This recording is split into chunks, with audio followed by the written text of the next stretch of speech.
Welcome into Ahman Green's Gaming Lounge. I'm your host, Ahman Green, along with my co-host and good friend and pal, John Audius. How you doing, John? What's up, Ahman? I'm doing well. What you got in the Yeti coffee cup there, man? I just got my coffee. You know what?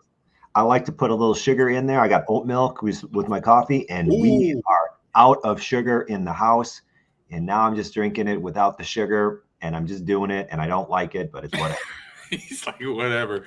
Do you ever go and you and your wife go get some agave? You could throw some. That's a nice little substitute, a good healthy substitute for sugar. No, I've never tried agave in my coffee. Try it out just a little bit. It's like similar. It looks like honey. Same stuff that goes in your margarita. Yes, 100%. It is a Latin or Mexican Mexican. I'll say it's popular down in Mexico because obviously they use it in margaritas. Yeah. So welcome to the stream. This is Ahman Green Gamers Lounge. We're gonna talk about stuff in the video game world, new little tidbits, stuff from the culture of gaming, and then obviously talk about the video games, talk about what's on stream.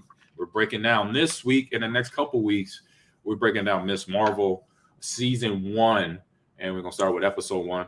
I know I have episode 2. They're probably in the title, but we're gonna do 1 for now, and then we're gonna do obviously our game. Give everyone our game recommendations for you for this week. But before we went live, me and John, because I had a long day on the road, I had to go visit family because we have a loved one that was lost down in Kenosha area.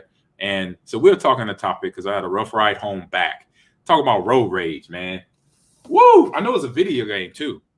I think there's a real road rage video game out there, John. That's how serious road rage is. So you were explaining your levels of rageness out there. So because you were having your issues on the road, Ahman. I drove to Chicago yesterday, so obviously I had some issues because if you're driving to Chicago, you're going to run into some weird drivers. Right. Just number one, 100%. I apologize in advance to anyone who's from Illinois listening to this podcast right now or on Twitch with us now, but y'all, generally speaking, are horrible drivers. Just the absolute worst driver ever invented.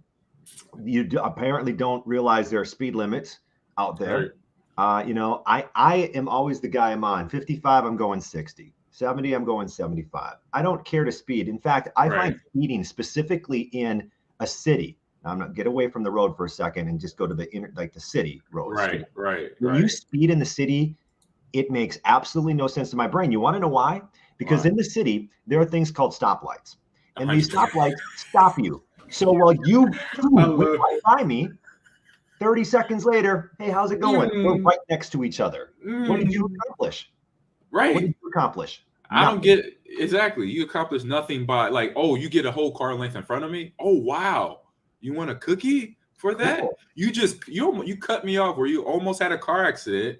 We almost have a car accident just to get another 6 feet in front of and now we're stopped at the same light. We at the same exact light. Sometimes we might be side by side. Like I just look over at people. I stop looking. You know what? I stopped looking. Yeah. Because I just didn't want to get that look or the bird. Because I used to just give him that look and be like, what was all that for, bro? Like for real. You did all that work and look where you at. You right next to me. And you know what I do? As well now, Ahman. I do the I don't look at him, I do that too. I go, I glance, I'm just like, what are you trying to, what did you prove? Hey, before we continue with this road rage conversation, go ahead. Today's episode brought to you by Bet Online, the fastest and easiest way to wager on all your favorite sports, contests, and events with first to market odds and lines. Find reviews and news for every league, including MLB, that's Major League Baseball, NFL, NBA, NHL, combat sports, esports, and even golf. BetOnline continues to be the top online resource for all your sports information, from live in-game betting, which just sounds like a blast, by the way, props and futures. Head to BetOnline today or use your mobile device that is to join today and make your first sports bet. Use our promo code BELIEVE50, BLEAV50, BELIEVE50 to receive your 50% welcome bonus on your first deposit. BetOnline, where the game starts. The one thing, Ahman, that totally can squash, here's your road rage tip of the day. If you're feeling it, or maybe if you were the guy that did something on accident. I was driving once, somebody cut me off, flipping the bird. I'm so upset. And And the guy somehow slows down next to me and he goes, I'll take that. and Charge that to the game right there. I would take that. I went from you son of a, and I did this back. I go, yeah, like, my bad. That's all it takes. Just a little my bad can calm everybody down. It's crazy. 100%. 100%. Mr. Collins, no, I haven't made no bets on sports recently, but I have, amongst friends. I play fantasy football where it's a buy-in league, stuff like that. But John, that's all people got to do. It's just like in gaming. That's one of the topics I'm going to talk about on my news bit today, my quick hitting news bite. It's just, you messed up, and I did the same. Like when I know I messed up on the road, I'll be like, hey, I'm like waving at the person, like, I'm like, give them the little dab, like, or the nod, like, it's my fault. Like I'll do whatever I can to get their attention to be like, look, I made the mistake. I wasn't trying to cut you off, but it may look that way or feel that way, but it did. For this guy, like I said the other day, he just, it was crazy, crazy. My wife had what is it? She had like when you react and then after all the excitement is over, her neck was sore, her elbow, her shoulder, she hit her elbow. I was like, this is football. I said, this will happen during the football game when you get hit constantly, and then once you hit your locker or you at home, you're like, oh my God, I feel like I got beat with a baseball bat. Yeah, that's how I feel. You think it's that adrenaline? Your adrenaline's so high, you don't even know. Like and then it comes down, you're like, okay, I'm actually kind of messed up my shoulders or something. Exactly, it's 100% that, because the adrenaline does for us. It's like those moments that you hear stories about, a mom lifting a log off their kid or a car off their kid. It's that, it's that excitement of, oh my God, my child is hurt, or this dude is in my face, and you do stuff, you be like, I did all that? You're like, oh, because it's something got you amped up, and I don't know what it is about road rage. It's just interesting because, like I was mentioning too with you, we were talking off stream, when I was a kid, oh my God. Yeah. Between the ages, because I started playing Little League flag football at age 6, and then baseball till between age 6 and 10. So every time we live in Los Angeles, if you remember, every time we go to baseball practice, football practice, my dad is giving somebody the business for bad driving in California. And California is one of the worst places to drive. I don't care what type of driver, experienced driver, new driver, Uber driver, Lyft driver, it is the worst. From people and just the quantity of cars on the highway. It's amazing. It's a phenomenon, actually. It's actually something that you got to say, if you travel, you like to travel, I got to check this off our list. I've been in Los Angeles traffic. You have to do it. It's that bad. It's so bad. It's a spectacle. Okay. You could get out your car sometime and put the hand on the ground. And for 5 minutes, you could just leave your hand there touching the ground and the cars won't move. It's a phenomenon. It is awesome. So, of course, my dad, he's giving guys the business. Me being a kid, 6, 7, 8. By the time I was 8, I was like, Dad, the windows is up. Ain't nobody hearing you outside but your 8-year-old son. And I know better. I can't use these words, i.e. around them. But what are you doing? Dad, boy, shut up. This dude got his driver's license from a Cracker Jack box. I'm like, okay, Dad, is that how you gonna handle it? That's how you gonna end this conversation with your 8-year-old son here? What you teaching me now? What you teaching me? And it was every other day. I'd be sitting there almost in tears. Like by the time I got out the truck or out the car, he's like, boy, shut up, get to practice. Get to practice. Leave me alone. He said, these people don't know how to drive out here in California. I'm like, oh my goodness. Everybody nowadays are stressed out and anxious and everything, even more so than probably 10 years, 20 years, 30, 40 years ago. But do you imagine how much more just traffic plays an issue in all of that? Because you get amped up on your way to work or dropping off your child at football practice. 100%. You got to come back down. And then you got to leave work, and you got somebody from Illinois going 95 miles an hour on the interstate, zipping right by you and right behind you on your bumper because Illinois people don't know how to flip and drive. Right. It's like, am I in Fast and the Furious right now? Gosh. What's popping off right now? Where is the state trooper on you? Is the DEA on your back or something? Like, what's the deal here? So I'm like, okay, it's just traffic. You should not be driving that fast, but okay, sounds good. All right, I'm getting you set up, John, for your quick hitting news bite here. So we got the first one up on the run of show here. So the first one up for you. Yeah, so this is a question for everybody on the Twitch chat, or if you're listening on the podcast, you can always chime in on our Twitter accounts at AhmanGreen30 at John Audius Radio. But here it is, the first one. Is this one from The Verge? Yeah, hold on. I'm getting that. Where am I? Hold on. Getting everything set up for you, best I can. I gave it to you late. I apologize. No, it's all good. So this is from yesterday, and the headline reads, as Ahman brings it up here. Hold on. Give me a second. Give me 1 second. Discombobulated here on So I'm going to ask the question. So I want everybody on Twitch, and I want you, Ahman, too, to think about this, because I'm not sure what the answer is as we read the headline as to why the headline it's on The Verge. All right, hold on. Boom, got it. All right, let me share the screen here, and I know that. While you do that, I'm going to have a sip of coffee without sugar. Yeah. There it is. All right, got it. All right, headline. U.S. gamers are spending a lot less on video games now than they did in 2021. Really? So the first paragraph of this from The Verge says U.S. consumer spending on video game products has fallen by $1.78 billion in Q2, according to market research firm NPD. Overall spending in video games in the U.S. totaled $12.3 billion in the recent quarter, down 13% year over year. Now, Sony had warned of a weaker PlayStation business. Xbox hardware revenue dipped 11% year over year. Nintendo is due to release its fiscal first quarter earnings while we tape this podcast sometime today, but expects to sell 21 million Switch consoles, down from 23 million the previous year. Right. So, wow. What I mean, I don't know if this is a big deal or not, because sometimes when I read financial news, if I ever do, it's just people want their news. Like the stats are what the stats are. Sometimes they don't really mean much, and people want to react to things and say, why is this happening? Why is that happening? What do we got to do? Oh my gosh, is everything? And it may not just be, the sky may not be falling. And I'm not saying it is, but I don't know. Why do you think people are spending less on video games? I say because a lot of games are now digital.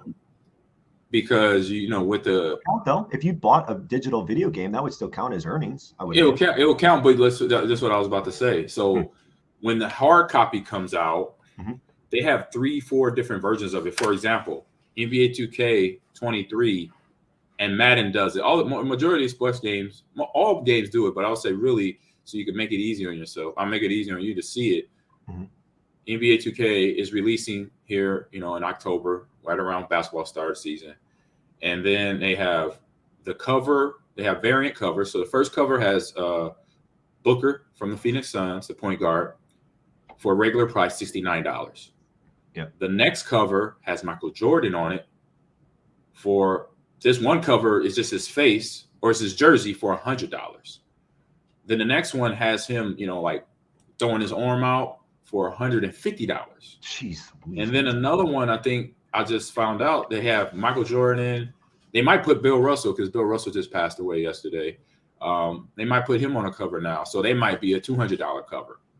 You see what I'm saying? So, and I think and then really it doesn't, like for digital, it doesn't matter because it's like, why would you buy digital when you're not getting the hard copy to keep it as a memento? You feel what I'm saying? Because I like to get the hard copies for Metaverse or Meta versus the fighting game that we talked about last week. You talked about. I was trying to bring it up. I was trying to find it, and I couldn't find the hard disk nowhere, so I just downloaded it. It's a free download on PlayStation, so anybody could download that. I think it might be on Switch too, because I know you have the Switch. So that, for me, I think that would be the reason why there was a dip in video games for PlayStation in 2021. That's just something I see right off the top rope there. So JFK on the Twitch chat says, could be the lack of premier games selling. It's just remastered stuff. 100%. Yeah, because it's just like they're bringing back like one game in particular, like he's referring to as Resident Evil. They didn't remaster Resident Evil like 1, 2, and 3, and they still have the new games coming out. So they're actually on Resident Evil, like 8 was The Village that came out last year, and then before that was 7 Biohazard with the VR, and now then they have, I think they have Resident Evil 9, but then they're remastering everything. So they'll be probably remastering Resident Evil 4, which sometimes for the diehard fans that's great, but for fans that like want something new, they're like, you know what, it's just a little different. They did a little different graphics. They cleaned up the graphics, make it look cleaner, make it look better. I know they're doing it with Last of Us 2. They're remastering Part 1 of Last of Us now. So it's just they're looking for the diehard fans, which, on some games like me, I'm gonna pick that up. But for everybody else, it's like, I don't know. Could it be just inflation in the United States? Everything is more expensive. Gas is more expensive. Heck, I went to a pizza place back in Minnesota when I was visiting my parents a couple of weeks ago. Right. I said, I got this. And we had like 3 pizzas and it was like $50. I was like, geez, I guess 3 pizzas is $50 nowadays. That on top of the $3.80 or whatever the gas was, as that's a lower price than it was even before. Could it be perhaps it's just that we're spending so much money on everything else that maybe video games took a back seat for a little bit? Might be. And, the pandemic did a lot. It made it where a lot of companies had to develop away from each other. They didn't have their meetings, their group meetings where they would meet up in the conference room or their lab and code out all night long together. Now they were doing it in homes, sometimes overseas, and there may be a lag or computers out or power's out, stuff like that. So you have different scenarios that can, make this create this problem, for a dip in sales, but it's not. I think everything's bouncing back now. You see things opening up, in the world today. So I think it's on the way back up, though. But I would say those are some reasons, right? Some details. My second story, Ahman, and I can guarantee you this is coming to the NBA someday quickly because it happened in the WNBA. Right. The New York Liberty and Xbox partnered up for video game theme court design. So they unveiled this week. It's got the new hardware look. This is from ESPN. Features green dots against a black backdrop in the paint, which resembles the vents from the Xbox Series X, Microsoft's next-gen gaming console. The sidelines are in Xbox's green hue, while sonic waves are placed on opposite ends of the court. And I can guarantee you that this is going to come to the NBA. I don't know how in the NFL you could do something like this because it's much more flexible with the NBA when you can actually like make vivid, hardwood. You can paint on the floor. Right. Obviously grass. I know you can do it too, but I don't know. Maybe it would stand out. But how do you see this coming to other sports? As the WNBA kind of did this, and I think it looks pretty cool. I think it looks pretty badass. Yeah, I think it's a possibility. Like soccer, like MLS here in America, and because I know soccer leagues, the Premier League over in England or over in Europe, they have big advertisements from everybody, and they do it in a way they paint them on the field where it almost looks like the cardboard is standing up. It has like an effect the way they paint it on the field. You know what I'm talking about there. The Raptors used to have that on their court, and it would confuse the heck out of me. Right? Where it looks like it's standing, is what you mean? It's like a visual effect, the way they paint it down there. I'm like, huh? And so I could see this happening. NFL, I played in it. They are all about that money. They want that money.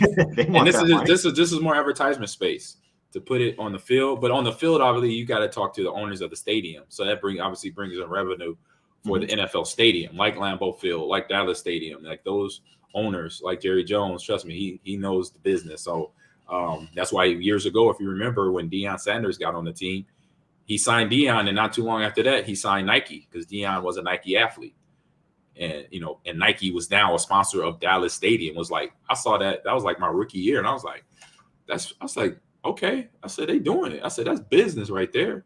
Yeah. We like fans might not be all hip to that, and then not really because it's like, oh, you're just going for a cash grab, but at the end of the day, it's making money. And as we know, Jerry Jones is one of them guys in the business.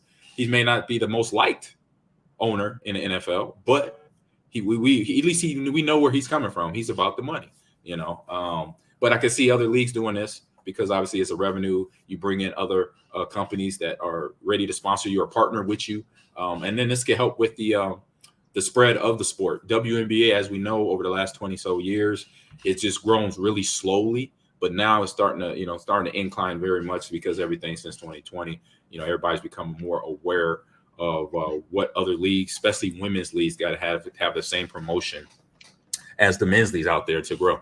Scroll down on that story, and we'll just take a really quick final look if you're watching on Twitch with us. And by the way, if you're listening to the podcast, we're on Twitch every Wednesday, so you should join us. So click on YouTube. And Facebook too, right? Yeah, and Facebook and Twitter. We on live right now on four ways, baby. Multitasking. Yeah, so you can connect anyway live. So click on that picture so we can just get a little better look. I don't know, scale of 1 to 10. I'm going to grade the court. Open that picture, make it a little bigger. Click on one of those pictures. Yeah. There you go. What do you think? Scale of 1 to 10. What are you giving this? I'm giving it. It looks cool. I like it a 9. I give it a 9. Yeah, I agree. That's a solid 9 right there. ER says basketball is easy. They just get the wood made. Yep. There you go. And then back up on when we're talking about your last topic here, spinning video games dipped, where JFK says, I think companies fall into the game purchases and really lack on new development. Like we waited how long for God of War 2, in which it was a few years, between the first one that came out and everybody loved it. And so good point by JFK there. And then also he adds in there the pandemic. I think video games had a boom in sales. So that's kind of went down a little bit, then popped up, and now I think it was a down point, and now it's coming back up. So good point. And maybe that's why it's JFK. Down. Maybe that's why it's down too. Not only because of the economy, like I was saying, but maybe it's you can't get higher than the boom. Right. And our resident graphic artist here and good friend Notorious Afro says there are so many free games. I think the companies make their money off of skins and extra points extra at this point, because she is a victim, I'll say, or an addict of buying skins in Valorant. That's why she probably brings it up. We play Valorant from time to time this week, and she always talking about her skins. And I gotta say, I mean, you get sucked in because eventually Rocket League will have something you want to buy, John. They're gonna have a contract with Mattel or Warner Brothers, because you know what happened to me not too long ago? Call of Duty. They had Snoop Dogg. Yeah, I remember that. Yeah. I can't pass up the dog. I can't pass it. I got to have that. That's like I must have, because that's our childhood. Gangster rap. He's an icon, and now he's filtered over into movies and acting, and he's doing all sorts of things. He's still relevant to this day, and he's done it well. He's done it very well. So it's just interesting, and that's just collaboration. People and companies saying, you know what, let's work together. I like what you're doing. You like what I'm doing? Yeah, I like what you're doing. What's up? Let's do this. And so I wanted to bring up on that real before we go to my stories. I want to say to everybody that's on YouTube, everybody on Twitch, something that me and John talked about since day one of this show, when we were more than just me and John, when Ben was a part of this as well. And Notorious has always been a part of it. She works behind the scenes, but I'm gonna put this out there again. Anybody could join in the Discord. If Notorious, you could throw that in the chat. And then if we're looking for, we've always been looking, we always been talking, but I'm gonna make a hard push now where we want a female co-host for this show. So if anybody that has the time in their schedule, for one, because that's what you're gonna need at least an hour or two on a Wednesday, then obviously 30 minutes throughout the day and the week to prepare for the show, a female host that is into gaming, that's passionate like we are, and even if you're passionate, but you don't have, you're not an expert in some games, but you do casually play it, that's fine too. The part of it we're looking for is the love of video games. That it's a hobby. It's something you go do when you have a little free time here and there. It doesn't matter the game. It'd be Valorant. It could be app games. We start you somewhere and then boom, you can find your spot. Because I remember John, we started this and he's like, man, I don't play nothing. I was like, man, that's okay. I said, that's okay. I said, find a game that you like and go from there. And you did. You found Rocket League, and then what happened? Took off. Right. You're playing it once a week. I don't know how often you play it now, but you still, you have that in the background. Mm-hmm. And now we've done this show for over a year now, and you're playing Rocket League, but then you're learning about all these other games too. So that's the beauty of being on a, doing something like this, because you learn and you're like, oh my God, there's so much other things out here about this. It's not just the video games. It's all the stuff going on. Like we're talking about spending on video games is dipped and things of that nature. It's like more topics and obviously the relevant social topics that pop up from time to time. So having a female voice to voice their opinion, to mix them in with us two knuckleheads, that would be great. We want that. So get your line, drop a line in Discord. We can go from there. All right, want to get that out there. So now we'll go to my quick hitting news bites here. Let me see. Let me get set up. My screen was acting all goofy. Where did my articles go? I had them ready. Man, I was all queued up. I know. Here they go. Boom. Found one. All right. So I found this out about the Nintendo Switch. And I mean, being a tech guy. Yeah. I'm always curious when I pick up a controller to anything. TV controller, remote controller, the Switch controllers, whatever, Xbox. And so Xbox, PlayStation, and Switch. So this article is about Switch where it says the Nintendo Switch features most people forget about. So, sometimes you pick up your remote controller, John, and listen and chat, and you press a button. You're like, oh, that button, I didn't know that did that. Yeah. So that's what this article is basically reference to. So the PlayStation 5, it starts the article here from Kotaku here. It says the PlayStation 5 accolades feature has allowed users to offer rewards to fellow players in multi-game. So you play a game against somebody. So like multi versus the new game that came out for Warner Brothers. I've been playing it. And you could give a player which you play against, win or lose, you could give them a toast. So basically like a high five. Yeah. You just say, hey, good game. So Madden does that. They, at the end of the game, you say you could give the opponent accolades. You say good game or whatever. So a lot of people for PlayStation, it says the idea being it helped foment kindness and camaraderie, like I mentioned, in the gaming community. But for Sony, they formally retired it from PS5 this week for one reason: no one used it. Because probably they didn't know it was there, or like because sometimes kind of like road rage, you're in that moment and you're like, I ain't gonna say nothing to them. But I like this because this is the companies answering the question and keeping the ball rolling from 2020.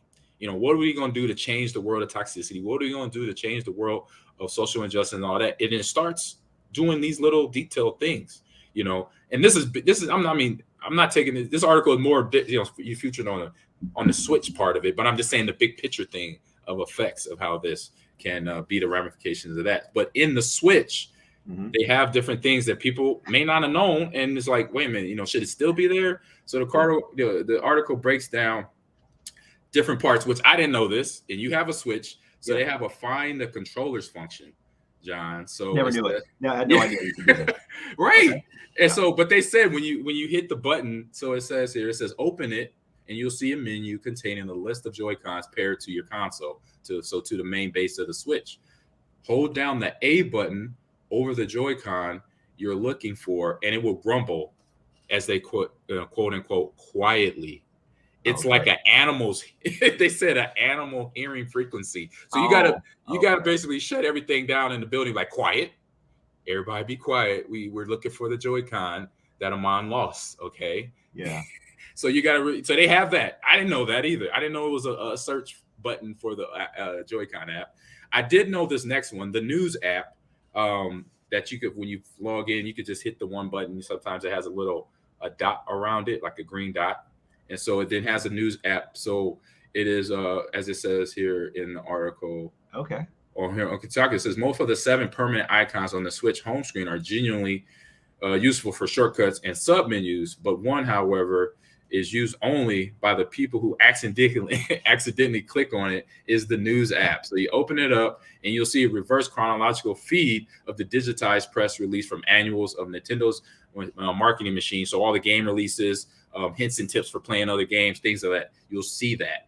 And also you get updates for, your favorite games that are coming out on the Switch, stuff like that. But also, like they mentioned in an article here, it says you're not far likely to get all your news from that on the Switch. You just go to your favorite gaming website. So that is also one of the apps on there. So it is something that, like I said, people mess around with your Switch. You see that. Next one is the voice chat. Did you know that a voice chat? So I did. When I first got the Switch, you got to download an app, and then it's Honestly, my buddies and I tried this, and we said, you know what's easier? At the time before Discord, we downloaded Discord. Let's just call each other because Right. this thing is bad. It did not work. This was Right. a couple years ago now, so they've updated it and it's way better. But voice chat on the Switch, that thing sucked. And and unfortunately, John, and for Switch here, it pretty much says, hey, it sucks, or you could just download the Discord app. It's a lot easier. Discord is way better. This is an option in the Switch that you mentioned. It was way too much work. It was too many multi-steps, as they said in the article. On the Switch, however, it says you have to go through multi-step process. As you know, as gamers, we don't want to hit all those buttons. We just want to hit 1 or 2 buttons to be done. When we got to go 3-4 steps to get something done, that's where you lose a lot of gamers out there. You lose a lot of people in general. It is way easier to create a Discord group and a server and have your own group, and that's what we did, and it's 1,000 times better. All right. So what's up, Bear Fanny's in the chat, ER's in the chat, Renaissance 24/7, and Big Baby Duke says, I use the news app on Switch all the time. I do too. I actually used it. I was like, oh, okay. I like to see the update games, and then sometimes they have the free games you could download on the Switch, even though you don't have a whole ton of memory on the Switch. And then so the next little app or preference you could use is the keyboard support, and it says everyone hates punching in a password twice because if you punch it in, it gives you that little error. Go reset or put in the wrong username, you put in all that pops up. So Nintendo eShop, it says what with the console's small touchscreen, this workaround doesn't function in a handheld mode. You can plug in the USB keyboard in the dock and use that to type instead. Didn't know that. Had no idea you could use a keyboard instead. You could use a keyboard on Xbox and PlayStation too. I know Eeyore, we talked about that. He brought that up to me. I'm like, what? I'm like, you typed in? I'm like, what? Yeah, he said, yeah, just do that from time. I'm like, sometimes. I'm like, huh? But here's the thing. I had no clue. Here's why that doesn't really matter, because they go on to say, so I have it where I have to put in my password. I know I can change it where it's just saved there and I don't have to do anything. I'm just afraid my daughter's going to get in there and buy a game. Right. So I have my password. I have to do it. So instead of doing that, if you had the keyboard, you could just say, hey, just, disable the type in the password deal, deactivate the password requirement, and then you're fine. You don't need to plug in a keyboard. Right. Yeah. And that's like, just remember the password. I saved my password. It's easier. They're saying it's easier with the keyboard than going right. I'm like, look, just save your password, which I do. I got a password, little lockdown area in my phone, so I keep all my passwords in there. Oh, do you have like a secret notes? Yep. And then you lock the notes, right? Yep, exactly. You gotta have it. But the notes have a password. So where do you put that password? In your brain? No, in my notebook. I put it where I can find it. Wait. So you saying on your phone you have all your passwords, or in a notebook? No, like I have, like my wife, she has like a physical notebook.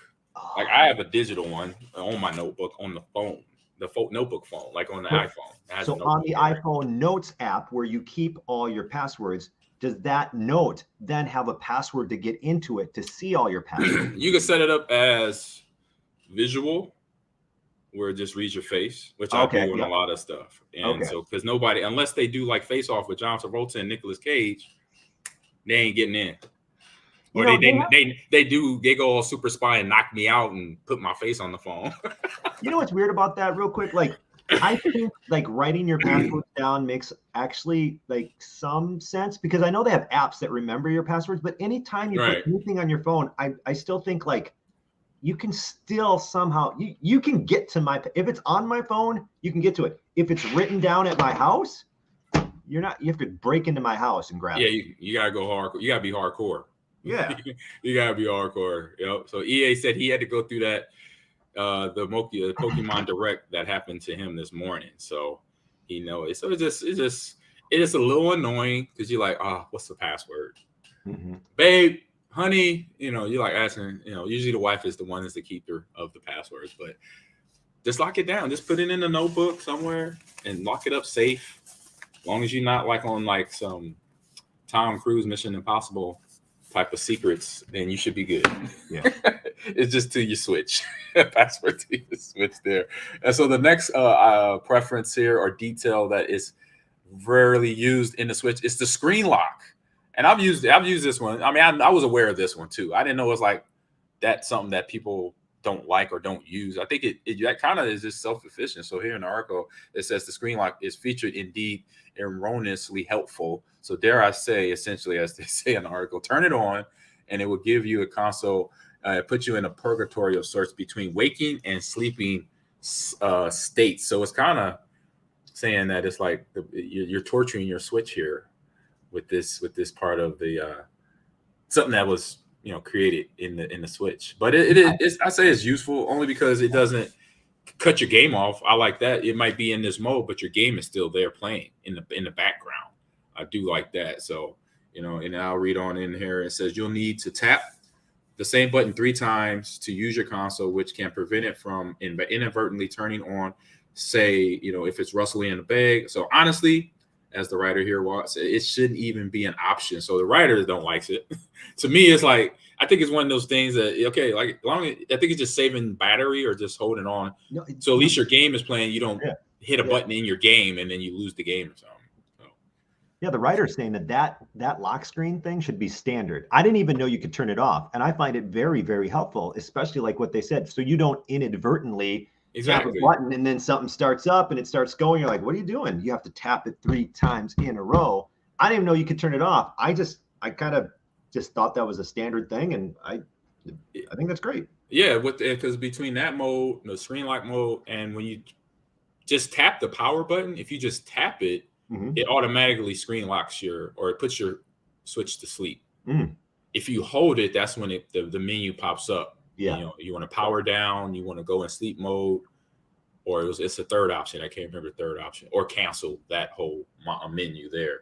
And then finally, here at the end, it says dark mode. And this writer, he or she is not having fun with it. She said, he or she saying, am I kidding?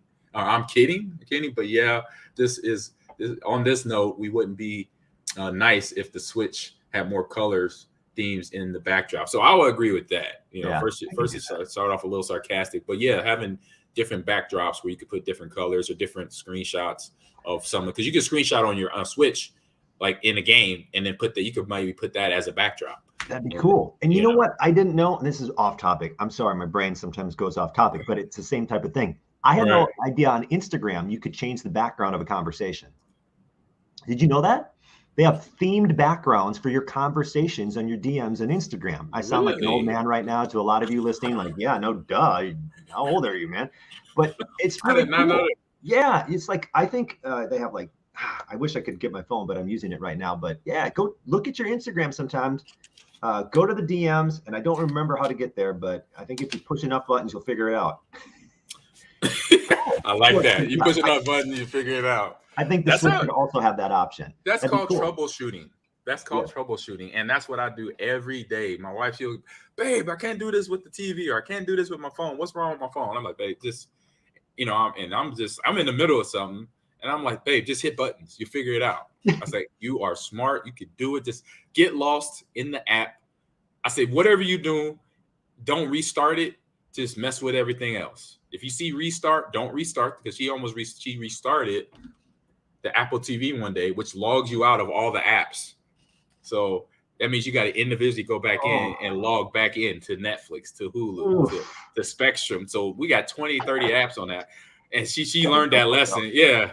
She learned that lesson, unfortunately. With all her words a couple months ago. But yeah, just troubleshoot it. That's what you do here. Well, so I'm on 95% of the time, because there's that 5% where you don't find an answer. You just Google. Google it. How do I do this? And then it's usually the first thing, and you're like, step 1, step 2, step 3, done. Google is my guy or person. I don't know if Google is a guy or a girl, but that's my dude. That's my person. That's my person. I say, hey, Google it. Everybody, hey, AG, man, how you figure that out with the PC or with the Xbox or with football? Google it. I say, do this, type it, Google that thing. So this article I found is a little disheartening, because I am a Batman fan, as you know, John, and everybody on the show does know. So with this article, Batgirl movie has been scrapped despite having been filmed. and won't release anywhere. So that means not even on the streaming app, HBO Max, John. So here in the article, it describes basically how the Warner Brothers Batgirl movie adaptation reportedly was scrapped in the final stages of post-production. So the movie had been shot, money spent. $90 million was the bill that was spent here. So the New York Post first reported this news, and it was later confirmed by Deadline. It said that Warner Brothers has completely canceled Batgirl movie and has pulled it from the release on the HBO Max streaming platform and in theaters too. So this means fans looking forward, like me and other Batman and DC fans out there, for the adaptation simply won't be able to see it. Come on, man. So unless Warner Brothers changes his mind or movie shows leaks out somewhere, so that means whoever is the director, like Zack, if it is Zack Snyder, he's the master of leaking things out. I don't know if he's involved in this, but if he was, I know that's my guy. He would make it happen. And then Warner Brothers goes on further to say that behind Warner Brothers' decision, or the article, to cancel the movie, despite taking a massive financial loss, of course, $90 million, John, you just got that laying around? No, you know what? We're going to make a movie. You know what? Movies aren't. We're not doing it. But you spent that. Man, that's it. Woo! That's just interesting. Having $9 million just to say, you know what? We're going to pull the plug on it. So, of course, definitely, as in the article, as they say, it is definitely fuzzy at the moment. But they did say, Deadline said, reports that the project didn't gel. So listen to this part, did not gel with the company's strategy for the DC movies and HBO Max. And so that brings up a question here I'm going to ask you in a little bit. So the studio had reportedly having conversations recently about which movies would premiere in theaters and HBO Max and which would be shelved entirely. So it said that Batgirl simply did not make the cut there, John. So, and just the reference here. So Robert Pattinson's The Batman that just came out earlier this year, $185 million was the budget, just to put you in reference. And they went through with that movie. And this movie here, $90 million now, all the way basically shot and done in post-production. And they say, you know what, we're going to pull the plug. So I asked the question, what is DC strategy here, John? I don't know. I'm trying to figure this out. I don't know. So it didn't gel with the company's new strategy, like you said, for DC movies and HBO Max, according to GamesRadar.com. Yeah. For not being obviously within that industry or knowing the very specifics of this, this case, like to scrap something after spending $90 million, like why would you get to the finish line and then say, it doesn't gel with what we want to do with HBO Max theaters? This is scrap. Like it's done. Listen, if you could recoup some, if you don't think it's going to, like you can recoup some of your losses if you don't make 90 million by just releasing it. It's going to make money.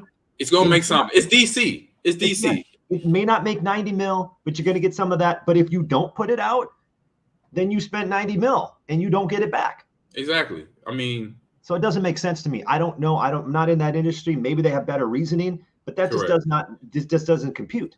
I know. I learned a little bit about the studios. So Warner Brothers, Paramount, the big studios that make, they're the distributor, they're the promotion people. They do everything for the movies. I found this out when I did a Batman vs Superman: Dawn of Justice, and after my scene was shot, I came home and down the line, that's when I think I told you Zach called me up, or he had his casting director call me up to tell me that my scene was scrapped.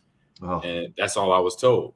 And then I called back a couple weeks later. This is exactly, what do you mean by, like, why did they scrap my scene and so many other scenes? They said, well, Warner Brothers at that time, they wanted a 3.5-hour superhero movie. I'm like, oh, I mean, to me, it's like, oh, okay, but Lord of the Rings is like 3 hours. Harry Potter is like 3.5. I'm like, okay, but I'm not, I was just a 2% roll. So I'm not, it's not much I can say, but I'm like, okay, that's interesting. So I say the production heads at that time just didn't understand that nobody's going to sit and watch a 3-hour superhero movie. And I'm like, are they crazy? I said, don't they know that we will sit in line standing around just to watch previews at Hall H and Comic-Con for 6 hours. Right. So if you give us a movie where we're going to actually see real action dialogue, a plot, we'll sit there for 4.5 hours like we did with Zack Snyder's release of Justice League, which was 3 years ago now, or 2 years ago now. So I'm just like, interesting, how they scrapping money. I'm like, look, I did what I did. I was smart with my money. I just can't scrap money. I'm like, it's just interesting how they just did that and they do that because they look at different little details like that. Like, oh, people are not people. Like, do they know the people? Did they put a survey out on us and say, hey, we're going to watch a 3-hour Superman? I'm like, yes. Is Batman, Superman, Wonder Woman, Aquaman 2, Flash? Give me the popcorn. Yeah. And some hot tamales. And some of those movies, they move by so quickly, like the Marvel movies that are that long. Isn't Infinity War? Yeah. Like 3 hours? 3 hours, yes. And to me, that just moved along because there were so many storylines. Like, it always kept you engaged. And it didn't feel, honestly, that didn't feel like 3 hours to me. But here's my prediction for Batgirl. You're not just, my opinion, not knowing anything of the industry, you're not just going to scrap $90 million. This is making headlines now. This is probably some inner working politics that somebody made somebody mad. And now we're going to prove to you that I have more power than you. And we're pulling this and not going to do this. There's no way. My prediction, in like a couple years, they're going to release it because you can hold that for a couple of years. I mean, Top Gun, the new Top Gun, how long? That was supposed to go during the pandemic, right? Yeah, that was supposed to go on. That was supposed to come out in 2020, in July of 2020. Movies. This movie's going to be held because someone's trying to play some sort of game with somebody else that we're never going to know about, and it'll get released. That's my prediction. And because that's what happened when all the fans found out about Justice League and how much was left out. Well, not found out about it. Once the fans watched it, and they found out like through Deadline or websites like this that said that, oh, they cut so many scenes out of Justice League. That's why it bounced around on some fans watching it. Like, why is this happening in this scene and why that doesn't connect with that? And it's because Zack Snyder then came out and said, look, I got my release of what I want to put out. And he said, basically, if I get enough fan base back behind us, I'll release this on my own. And that's what happened. So I could see this happening with Batgirl because I was excited about this movie. I mean, you have Michael Keaton, you have J.K. Simmons, you have Brandon Fraser that are on the cast, and you have Leslie Grace as Batgirl. So you got a fantastic cast, and you're just gonna. So I think it's gonna be another thing with Batman, Justice League, that it's gonna be a fan thing to push it and say, you know what, we'll have this released by 2024, something like that, and then it'd be on HBO Max like everything else is, and all that fun stuff. And Jay Boogie says 45. I need to see Batgirl. I'm like, yeah, because I watched the series. Batgirl, the series was fantastic. Great writing there. And another thing from Jay Boogie says need to drop another Justice League. And they need to do a lot in DC, unfortunately. That's the comic book company I've been behind as a kid. I mean, I was Batman. I got a tattoo on my left leg. So I'm trying to give them the benefit of the doubt that, whatever didn't work with Batgirl and you shelve it. Now, did that tie into the storyline that they're trying to connect dots? Because they still have the storyline from Justice League, like Jay Biggie talked about, and you have to still tell the story of the Flash. And I'm hearing that I've seen articles that the actor that played the Flash, I can't think of his name at the moment, but he's been in and out of, I guess, being an actor, in a little trouble here. So they're kind of pushing back doing Flash because of what he's been, experiencing as an actor. So it's just like sometimes that happens. But what's the story you're trying to take? Because we are trying to tell, because we already know with what Marvel did. They made it from 2008, Iron Man, Robert Downey Jr. From that standpoint, we knew what was coming. We just had to wait and grab our popcorn and our soda pop and be entertained. And Marvel did it. It's going to be 20 something. It's almost 20 years now. It's 2008, it's 2022, and they still telling stories of the same Infinity Saga. And now this is going to be as they mentioned in San Diego Comic-Con, this is going to be the multiverse saga of now the Marvel saga, where it's going now phase 5 and phase 6. So, like, come on, Warner Brothers, I'm rooting for y'all. Get a timeline started and keep it going. Jay Boogie says Warner Brothers drop TV show like Teen Titans Go or Teen Titans Go or Teen Titans, right? Great shows. They're hilarious. I know Teen Titans Go is hilarious. Great show, and I can't believe they dropped that too. So, come on, Warner. Come on, DC. They're killing me, Smalls. They're killing me. All right, John, you ready for this or that, man? Let's do it. All right. This or that. This or that is coming down the slate, and if I gotta say, is real quick, Eeyore, you've done a great job because you've been dropping a lot of this or that's in the Discord. So go to Discord for people that are in the Discord, join in, and you can put in ideas for us. And Eeyore has definitely been one of those. He has took action on that request. So John, you put your hand up. What's up? This or that brought to you by the new Sonos Ray soundbar. You have one, I have one, Ahman. It's super simple to set up. We highly recommend the Ray soundbar here on the Gamers Lounge podcast. It's minimal design. It's very simple. It blends in. Like I said, it's easy. It's an optical connection, and it sounds fantastic. You can download the Sonos app, Ahman. You can make adjustments to the bass, to the treble, mess with the EQ, turn on the night mode, which balances out the sound so they're not so loud or not so soft. It's awesome. And the vocal clarity on it, outstanding. I don't even use my TV speakers. Why would you be using your TV speakers when you get the Ray soundbar? Go visit Sonos.com to shop Ray now. And I know you love your Ray soundbar as well. Yep, I love Ray, and I'm glad he's been at it. Like I always gonna mention this over week.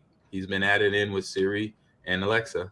So there you go. You got Ray in the party now, having a good time, giving good sound and audio to us as gaming and everything. To be on my Switch, I get good volume or good clarity for my games when I'm playing. I can hear every little detail. So surround sound, bam. And you wouldn't think it comes out of this speaker that's maybe 2 feet long, but it does. It looks great.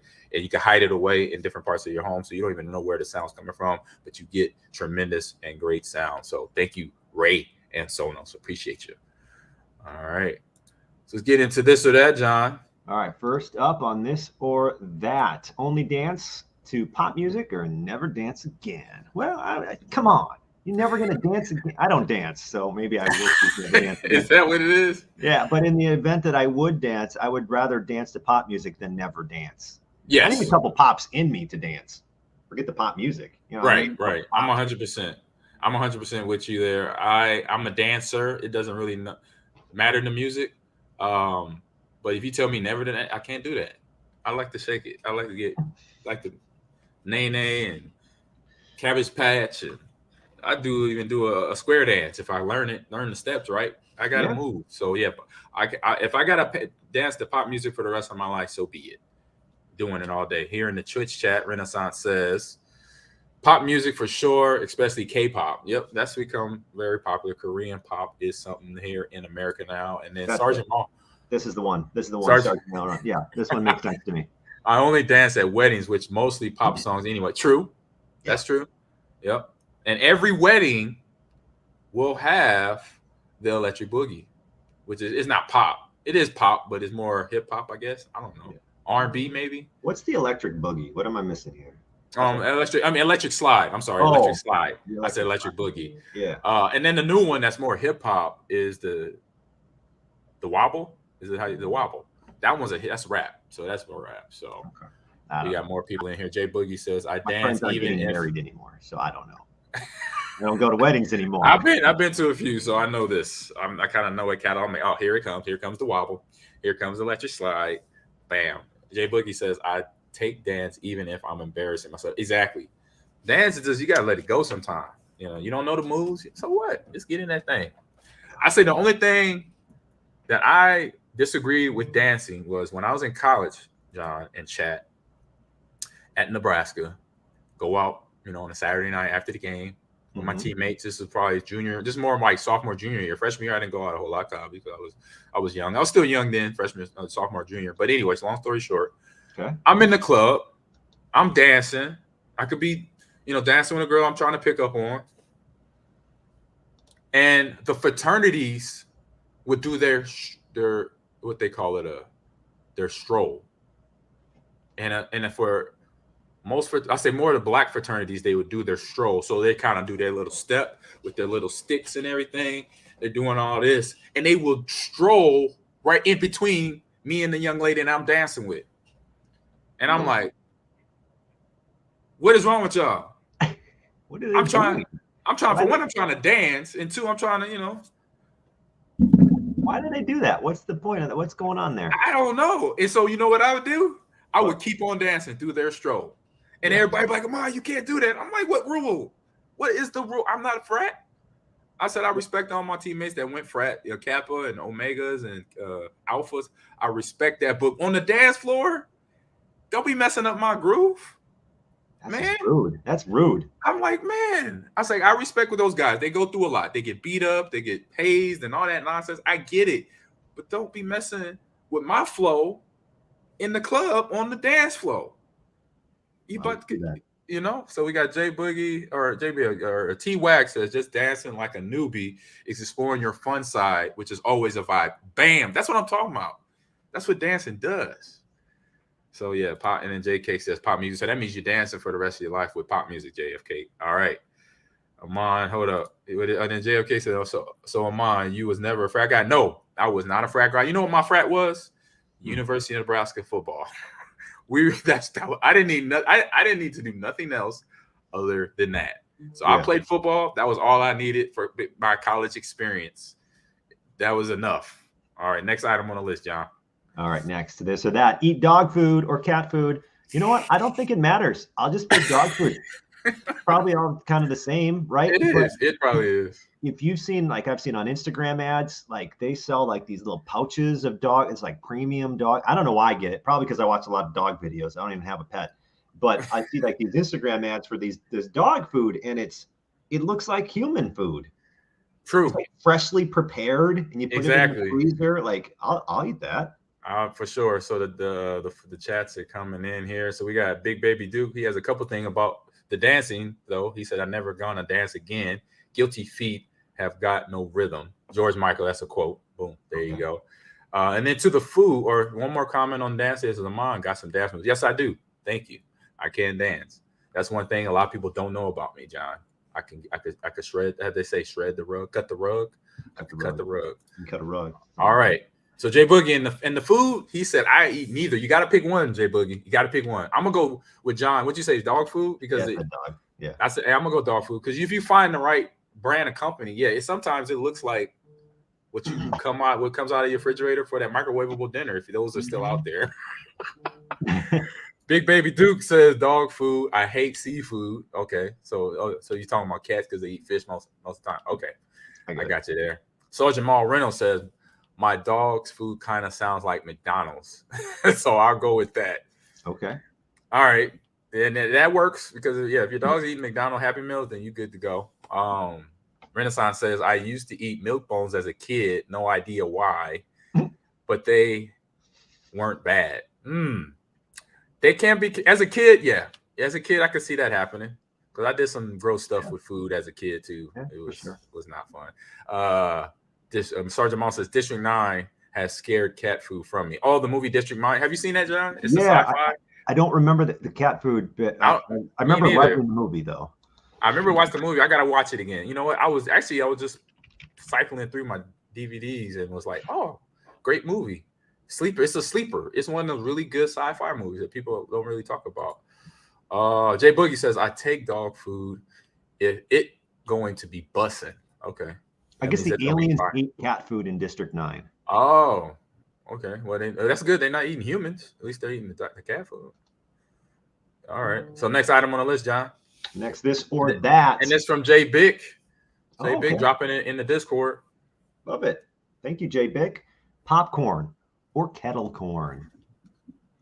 So kettle corn, what's the difference? What is the actual... It's cooked. I think obviously popcorn is popped in like what you see at the movie theater, the popcorn machine, or at home in a microwave, stuff like that, or homemade, like old school. Just put the kernels with a little butter in the frying pan. My wife does that sometimes, and that's the best. Oh my god, it comes out really good. Kettle corn, actually a kettle, like an old school kettle, whatever that may look like. But I'm a popcorn guy all day. Regular popcorn, kettle corn. Sometimes it has a little hardness. Maybe you put in a little sweetness to it. I don't know where the sweetness is coming from, if it's sugar or something. Or honey. That's it. So this is from misspopcorn.com. And it's the first difference between popcorn and kettle corn on Google. Traditionally made kettle corn is cooked in a large iron kettle that has been oiled. Once popped, the popcorn is tossed with salt and sugar for a very unique flavor. Popcorn, on the other hand, is made from a special variety of corn that has been grown to burst open and puff due to heat exposure. So scientific, getting scientific on you. Yeah, breaking down sugar and the way it's popped, I guess. I'll go with popcorn. So JFK said popcorn all day. Yeah. Regular butter and salt. Jay Boogie says popcorn tastes good. Yep. Sergeant Maul says can't have movie night without some regular buttery popcorn. Jay Boogie says, am I a popcorn guy? Yes, you are. He's just finishing up his question. And he says, sugar, yuck, I'm going popcorn. Yeah, it's like, I don't know if it's sugar, but it's a little sweetness to kettle corn. It's gotta be sugar. If it's sweet, gotta be sugar. I don't know what it is, but Jay Boogie or Big Boogie, Big Baby Duke says, nope. Say yuck. If he could put that yuck emoji in there, John, he would put that in there. I could feel that right now. All right, next on the list, we're going video games here, John. Laura video Croft game characters or Nathan Drake. So, you know Laura Croft, but Nathan Drake is from same type of game. It's an adventure game on mostly it was PlayStation, but I think they now go both. They made the movie about him with Tom Holland and Mark Mark Wahlberg's in it now. I can't think of the name. Somebody in the chat, please put it up. I'm like drawing a blank right now. Uncharted. Uncharted. Yeah, I think Uncharted. That's what it is. Uncharted. But I'm old school. I'm gonna go keep it nostalgic. I'm gonna go Laura Croft. I do like Nathan Drake. I played the games, but I'm a Laura Croft gamer fan right there. Yeah, I'm gonna go with Laura Croft as well. I've seen this Uncharted. That's a brand new movie. Yep, it just came out. Yeah, they just started making that movie. The game has been out for a while on mostly PlayStation. It was exclusive, but then they obviously now it's on Xbox. So Renaissance says 24/7 says Laura Croft all day, homie. She has more guts than Nathan Drake. She is fearless, true, and they have done so. It started with Angelina Jolie as Laura Croft. Now, I think they off to their second actress as playing the character. So I don't know her name yet, but I know she does real good. I've seen the movies with her in it. I just can't think of her name right now. Let me look it up. JFK says Laura Croft as well, the Jolie version. I like it. And Jay Boogie says I take Nathan Drake to iconic. Iconic. Yeah, he just misspelled that. That's okay. We know what it meant.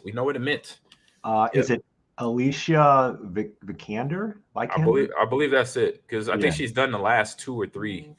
I butcher that name. Join the band, homie. The last 3 Tomb Raiders, 2 or 3 Tomb Raiders they made in the last, I'll say 15 years or something like that. 10, 15 years. All right. Next one. And we're almost at the end here. And this was a fun one. Everybody, this is a classic brought to you by my man Eeyore. He knows he's hitting the heartstrings of our stomachs on this one. This is great. I'll say our stomach strings, not heartstrings, our stomach strings. Yeah. That's what he's hitting here. I actually put this question out on Twitter like a month ago. Nacho Doritos or Cool Ranch Doritos. And to me, that's the thing I have to decide them on every time I go to the grocery store and we need some chips for I might be making some burgers or something. Right. It's literally, and I asked my daughter, I'm like, what do you want? Nacho or Cool Ranch this time? And more times than not, I'm headed toward the Cool Ranch. You a Cool Ranch guy. Hey, I'm a Cool Ranch. Yep. All right. You a cool dude. All right. I'm Nacho all day, just like Big Baby Duke says. Nacho, no contest. Okay. No contest. Big Baby Duke. Renaissance also says Nacho. Especially they have spicy nacho now, John. Okay. Did you know that? Did you know they have spicy nacho now? I did not know. Oh, actually, I think I did. Yeah. Honestly, I don't even look at the other types of Doritos. You just go for Cool Ranch. Just like a Cool Ranch or Nacho. That's all I choose from. Oh, okay. Gotcha. Jay Boogie says Nacho, Doritos. No question. 2 guys and a dog. What's up, man? Haven't seen you in a while. He says nachos all day. Sergeant Marretto, he said, this is tough. I go Cool Ranch because there is still a novelty to me. Interesting. You got to expunge on that a little bit, Sergeant Ma. I like that, though. And then Renaissance says, I use taco Doritos when making taco salad. True, you could crush them things up. Or the walk-in taco, John. I know down in Madison, that's a popular thing in the Madison area because it's a college town. You got college kids that don't want to cook nothing. They do. They will cook up the ground beef or the chicken, the shredded chicken, and throw it in the bag of Doritos, Cool Ranch or nacho or extra spicy to have their walk-in taco. There you go. And then Jay Boogie also says, I like spicy Doritos, not hot for me. Okay. Gotcha. All right. I think that's the end of this or that, John. Yeah. Well, thanks for tuning in to this first half of this week's Gamers Lounge episode. You can listen to our game releases of the week and what's on stream when we're going to recap episode 1, season 1 of Miss Marvel on Disney Plus. That's coming up in our next episode. Thanks for listening. Brought to you by Bet Online. And we're back. You ever see that skit from Saturday Night Live where the guy plays a radio DJ and they're always doing something? They like push the button. It's like, and we're back. So that's no, I haven't seen that one. I got to check it out. It's probably on YouTube. I'm going to Google it. I'm going to Google it. I think it's Jimmy Fallon who does it. But welcome back. Second half of this week's Gamers Lounge podcast. If you missed the first half, we went through some of the gaming news of the week. Played this or that. Now, Ahman, it's time for the game releases of the week and our preview, or actually our review of episode 1 of Miss Marvel on Disney Plus. And there we go. There it is. Release the games. It's time for the game releases. Game releases. I love the dog part at the end. It just gets me going. All right, man. There we go. I'm clicking here, and I'm clicking here, and we got my game here is Frog Gun. You can find it on Steam, I believe all platforms here. And you join Renata as she adventures across a world of mystical ruins with her weapon there, the frog gun. So it's a grappling gun, in other words, John and chat. And so it's an old school platformer with the soul of a PS1 and N64 at heart there. So that's where you go around, you jump in. It's a grappling hook you to another part of the map, as you see there, almost like the Mario. If you play Mario Party setup, it's kind of like has that feel to it and look to it, obviously. Mm-hmm. And family fun game, obviously, Miss Nintendo house, but it's on all platforms, so you can play this on PC or Xbox, PlayStation as well. So it's only $11 too, yo. Oh, only $11 they came out yesterday, actually. So check it out. So then you got your inventory shop right there. You can fill up on different things and then obviously upgrade what you have in the backpack that you're carrying there. You got fun little demons and monsters you got to fight, like that spider, excuse me. But check this out. It is, like I said, mentioned on Steam, is 8 out of 10 is the rating right now for the game. So that means it's a good game, good family game. There's the family.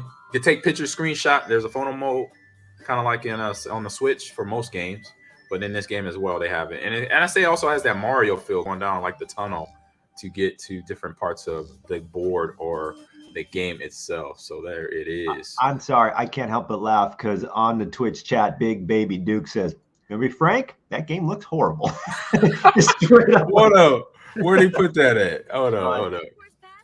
I gotta put that on the that just made me laugh, Big Baby Duke. I'm like, gonna be frank with you guys, the game was horrible. Y'all making me hungry. Oh, here we go. Man, why you don't like the game, Big Baby Duke? He just being honest. I love it. I love the honesty. I love the honesty. Yeah. We gotta have it. I thought I'd just throw it in there because it's a family game. Gives John some ideas for him and his daughter, and it's cheap, affordable, I should say. Yep. I love it though. I love the honesty from Big Baby Dude. Usually that honesty I would hear from Renaissance in here. Hey, what's up, Sergeant Butsy? What was that? Something just fall? Oh, I'm hearing stuff fall. Jay Boogie said he likes the game. He said he loved the game. All right. Okay. Now this next, that was Jay Boogie there. And Renaissance says Ahman Green TV releases new releases this week. The Lucid Sound LS100. I saw that he sent me that in Discord, John, and I was like, I gotta go on. I gotta call them guys up and let them know. I haven't talked to him in probably a couple weeks, so I got check in with him on that. Thank you for that for Renaissance. So my next game release up here, John, is a fun game. Well, I won't say fun game. It has a good storyline, great writing behind it, and it is. Oops, I gotta switch it. Where man? Fun. Not There's a Mario. booster course pass? That's what that said. Yep, exactly. But we got a deep game here called South of the Circle. It's on Steam. It comes out today. It came out today at $12.99, John. It's made from the company of State of Play. So South of the Circle, it is a emotional narrative exploring the relationship between Peter and Clara Cambridge, academics caught up in a political conflict during the Cold War. So we know what's Cold War. We got spies, we got espionage, and all that stuff. The story focuses on the weight of life choices. So it's one of these RPG games where you make these decisions that will affect the game and change the game as you go along, John. So between their career, true love, and a desire to keep their promises to each other during this time in their lives during the Cold War. So this game was developed by State of Play and published by 11-Bit Studios. Like I mentioned, it's on I believe it's on all platforms. You check it out here. All platforms. It's just a guy walking around in the snow. Plus, it looks like his job. It didn't look like the performance review was going well. So it seems like maybe he said the performance review is not going well. That's hilarious. You just get laid off, and now you got to find a job, and you live in this seems a very depressing type of game, and the Cold War, and you probably have to go hunt for food, and it's cold, and you're south of the circle, and you get laid off, and now you got to file for unemployment. You got to call them up, wait on hold. Oh my God! Tell me how you really feel, John. Tell me how you really feel. I don't know about that one. That's interesting. You don't know? I thought it was like, it was deep RPG game. Okay. I guess my two choices right now, I got 2 thumbs down between you and Big Baby Dude.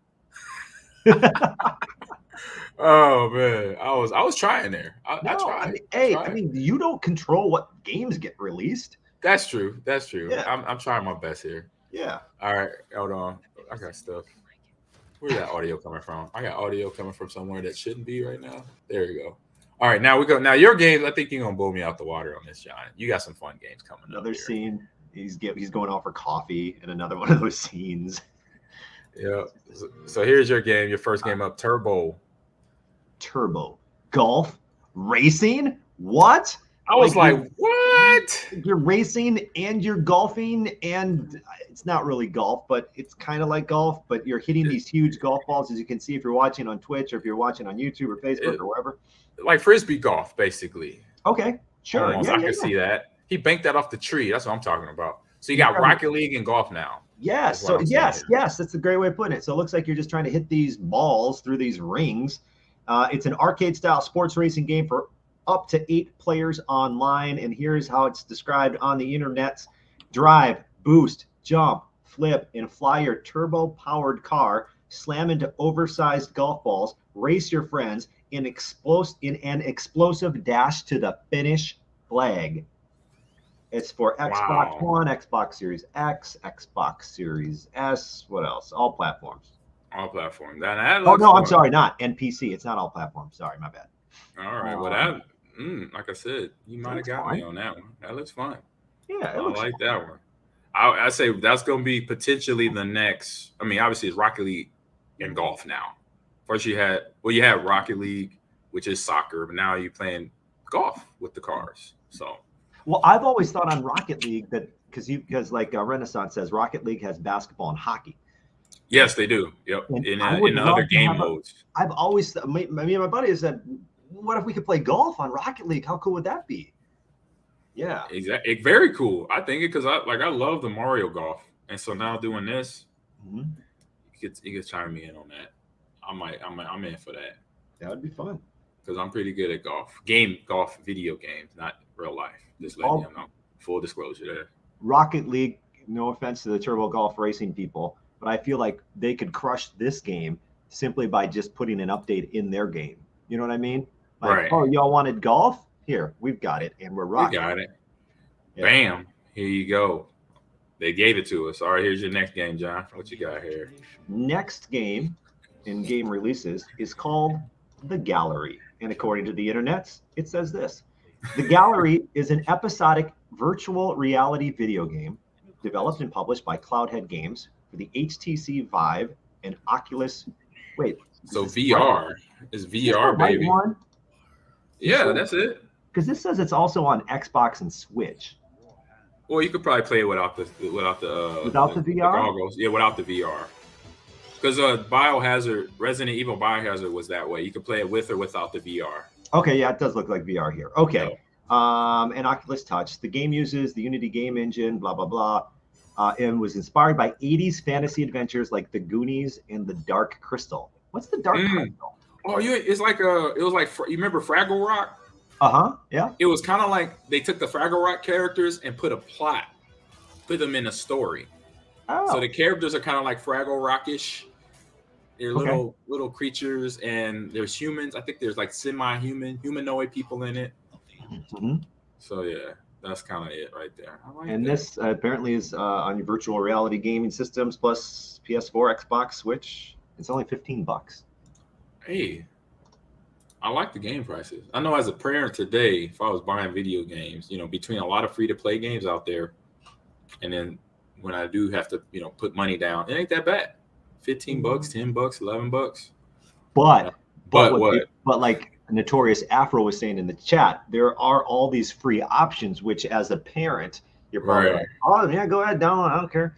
But then the kid wants, I want to be John Cena in Fortnite. I want to be Snoop Dogg in Call of Duty. You know what I would say? Hey, if you want it, you gotta work. You gotta buy it. With your own money. Yeah. That's what I'll be like with my kid. Hey, you want to be John Cena? Yeah. You got dishes. You got bedroom to make bed. You got to make your lawn. bed, mow the lawn. I'll pay you $10 a pop. By the end of the week, you could buy that skin. I give you the money, give you your money. But it's such a smart business model, right? Because you stay with that game longer because it keeps updating.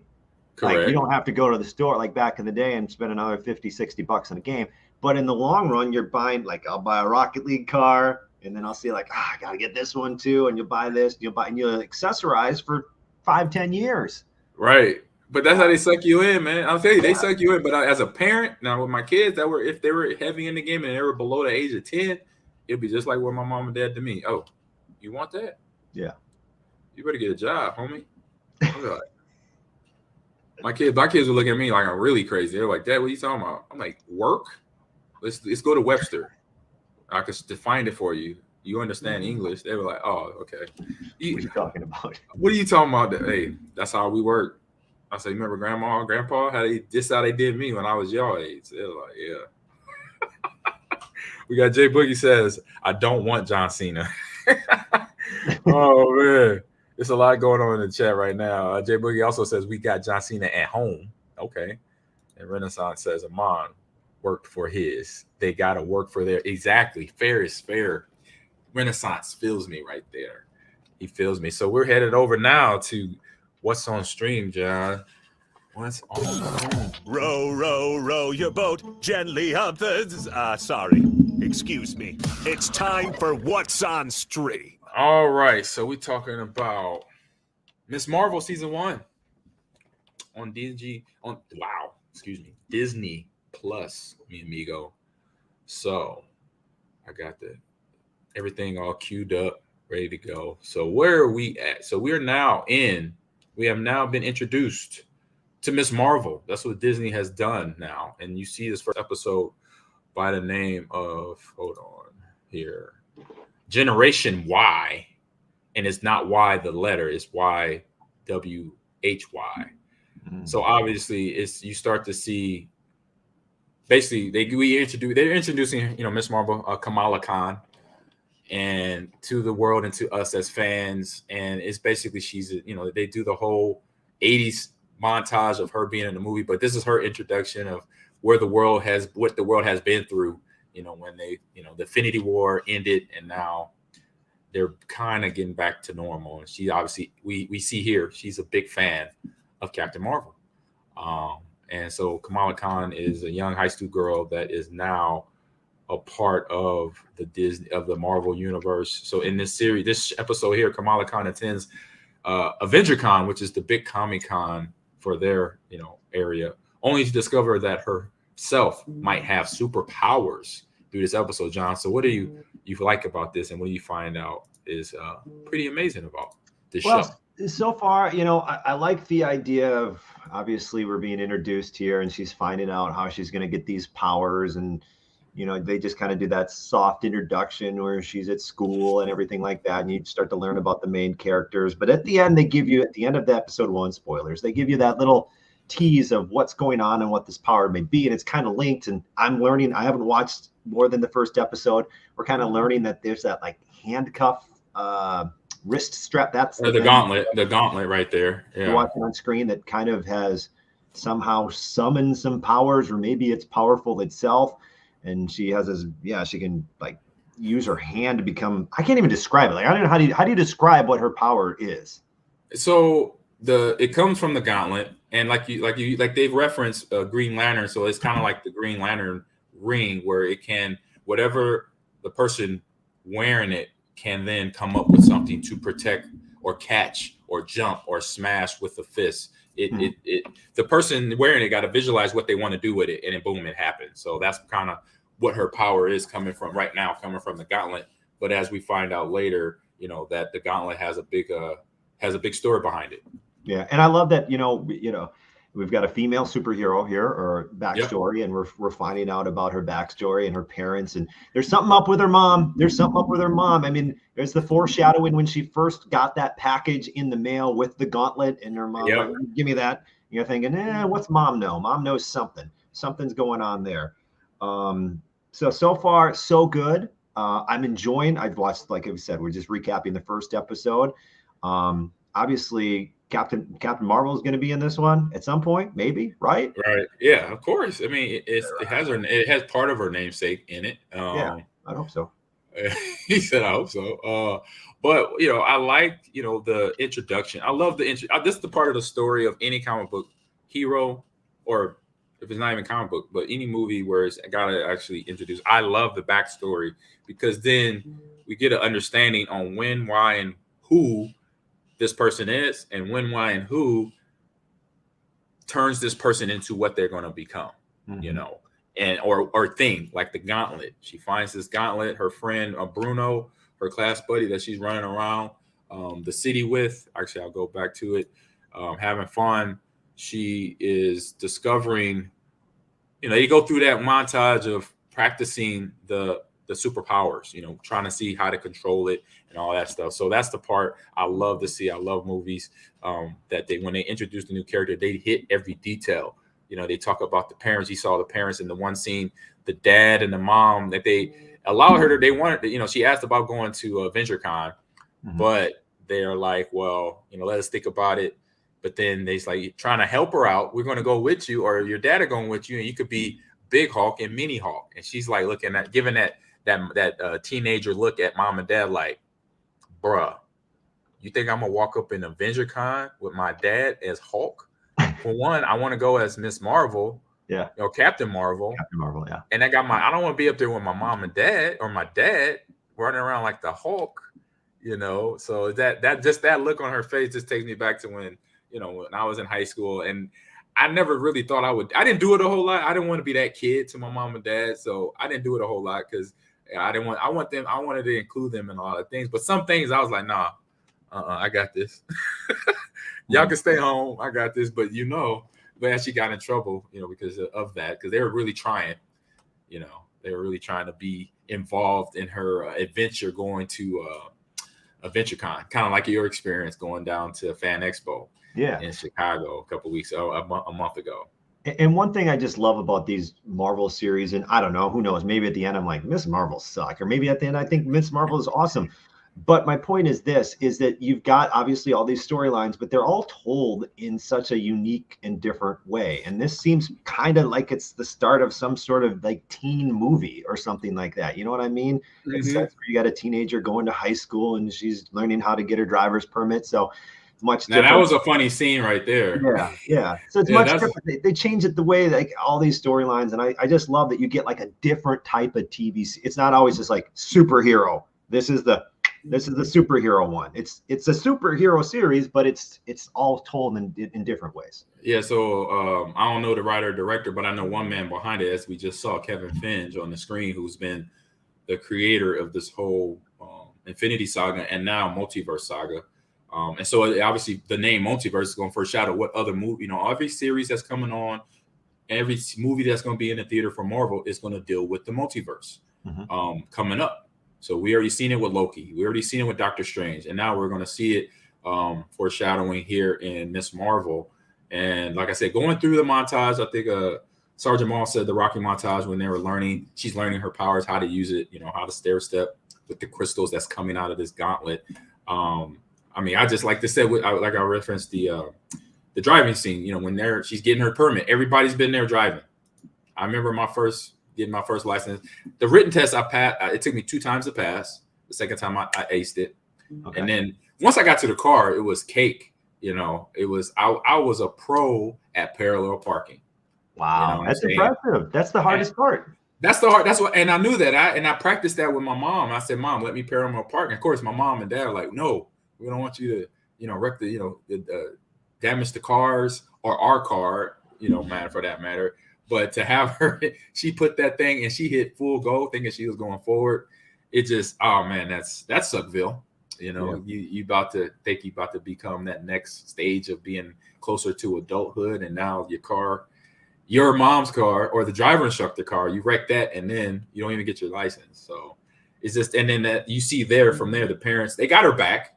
They want her, they're protecting her from the driving instructor, but he's like, look, you ain't got no license. It didn't work out. So you just see that most superheroes, and I like how they make, everything where most superheroes have that same type of journey as anybody else.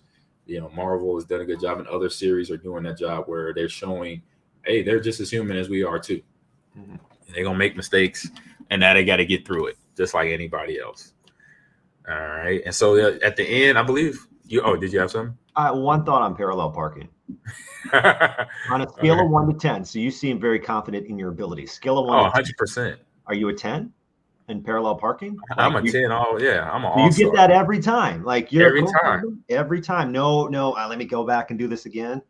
Right. No, I get it right. I'm a Hall of Fame parallel parker. Like I said last, with the road rage and dealing with, I didn't really go into details of the story. I'll just say this. I felt like I was Toretto from Fast and the Furious? That's what I felt like last night. Driving in between the diesel trucks on the 40 or the 94 going back into Milwaukee. For real. That's what I feel like. We got Big Baby Duke says, in my driver's test, I was getting passed by all the other cars. And I said to the instructor, they must be in a hurry. And he said, no. He said, no, they're just doing the speed limit. I was doing 10 under. Oh, I hear you though. But because you're nervous, this is it. Because you're 14, 15, 16 years old. If in Nebraska, you could take your driver's permit test by yourself and it's written at 15. So you get your permit. That means you could drive with an adult in the car. I don't know if it's like that here in Wisconsin, John. I'm not sure. Or wherever, and people in the chat. And then when you turn 16, you take the driver's test. You got to pay $20. Like I said, I took it twice, passed it the second time. And for the nervousness was gone because I had been driving with my mom all summer long. And that was probably the best thing I could have done because she was, oh my God, watch this. Oh my God, don't hit that. Oh my God, don't do that. I'm like, Mom, be quiet. I'm trying to drive here. We got into a little, I actually stopped the car. I said, Mom, I stopped the car, I turned the keys off. I said, here, you drive. She's like, what? I'm like, you keep talking while I'm trying to drive. You drive. Since you want to drive, you don't want to teach me, I got you. Drive. And she just kind of looked at me and was like, I'm so sorry, baby. I'm like, you're driving me nuts here. Look, I would say, by the way, I'm an adequate parallel parker because we have some people in the chat now kind of bragging, like Notorious Afro. I always hit it perfect, no adjustments needed. I'd say I'm like 7.5 or 8. I sometimes have to come back out and readjust. But I don't remember how it was, Ahman, but somewhere along the line of learning how to parallel park, they were like little toy car. Like if you just show somebody, I can't do it because everything's reversed. Like where you're supposed to be, and then you go back and you swing it in. Like it becomes simple in your mind. And it became really simple in my mind once somebody showed me, like, you just come up to here, you back out, and you turn in, and then you bring it back around. And it's just like a couple, 2 or 3 moves. And once you've got those moves down, and once you like see it, like just Google it, right? YouTube it. Once you see the visualization, I think you're going to be way better of a parallel parker. It helped. Like before I saw that visualization with like, I don't know who taught it to me. Somewhere along the line, there were little toy cars, and there was a visualization of exactly what your car should be doing. I went from like a 5 to like a 7.5 or 8. Just by seeing that, I'm like, oh, why don't I just do this? I go this. Right. You know what it was for me? It was like it was basically video games. Really? That did it for me. RC Pro-Am. Any video game I played, and now with all the driving games, Grand Theft Auto and all that, where they have driving, you could jump in the car and go. I had that down. That's a part of it. I just know how. And then watching movies like Fast and the Furious, like I see people do it. I'm not going to do it all the time. What they do, you know, they're driving under 18-wheelers. To, you know, I'm not going to switch lanes like that. But I felt very Gino, if it's Gino or Toretto-ish last night on the highway. Isn't Gino Toretta a quarterback? Oh, yes, he is. It's Toretta, though. Toretta is Vin Diesel's character's last name, I believe. Oh, okay. In Fast and the Furious? Yeah, in Fast. But Gino, I think, is Gino Toretta, paid at Miami. I think he's a Miami quarterback. Right. Yeah, quarterback back in the day. Dominic Toretto. But it's Toretto. Dominic Toretto. Dominic Toretto. I was close. I was close. You were half right. I was something about 50. I was about 60% right. Because I was saying Toretto, not Toretta. And I was saying Gino, not what was his name? Dom Toretto. Dom. I should have known that because I've seen all the Fast and the Furious. I stopped really getting into it once they went when the vehicles were jumping off or out of things. Like when I saw the Lamborghini in Fast 6 or 7 or 8 come out of a building in Dubai and jump to another building, I said, I'm out. Arms up, I'm out. I'm done watching this. I can't. That's not real. When am I in a Lamborghini jumping from one skyscraper to another? Please tell me. What am I doing to be jumping in a Lamborghini to another building? What am I doing? What are we doing, John? If we're together, what are we doing in a Lamborghini on the 80th floor jumping to another skyscraper? And what are we doing? How did you get to the 80th floor? How do we get to the 80th floor? The car is there, obviously. It was already there. It was stored in somebody's apartment on the 80th floor in Fast 9 or 8 or 7.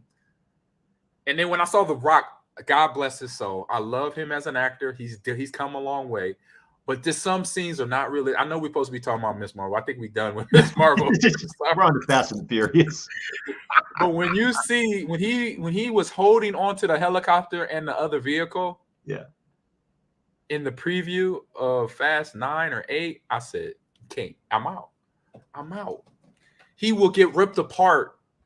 I know he's big and strong, but when you holding on to a vehicle and a helicopter in your left hand, you got the van or the truck in your right hand, you are getting ripped apart. Or that arm, one of them arms is missing. One of them arms is coming off. That's not. It's very unrealistic. That ain't gonna work. But you know what's funny about Fast and the Furious is like you said, like 6, 7, 8. I don't know which one it was in. This is from 2021. So I just typed in Fast and Furious revenue. There's a couple of things. The film's global revenue, I think for all of it, has added up to $1.5 billion. I agree. No, that's not it. That's it. F9 has currently collected currently Fast and Furious worldwide gross is $6.3 billion. That's why they keep making them. Because all of them, the franchise, 5th biggest franchise of all time. Yep. So sorry for that diversion. That's coming crazy. off the story. But here, you Ms. Marvel. Ms. Marvel, watch it, please. It's funny. It's entertaining. But we just diverged. We just went way down that rabbit hole, didn't we, John? Can I go? Before we get out of the rabbit hole, Marvel Cinematic Universe, $22.5 billion. Star Wars, $10.3 billion. Then it's Harry Potter, James Bond, and then Fast and the Furious. Wow. And I can't believe Fast and the Furious is right behind James Bond, because James Bond has been around for 60 years. 70 years. $6 billion. Wow. All right. That's all I got on Fast and the Furious. By the way, like we started this conversation with Miss Marvel, Generation Y, episode 1 on Disney Plus. Check it out. But as we diverge, we're back, and so as you see there, she was going to VentureCon, didn't want to go with mom and dad, being a kid, don't want to hang out with parents.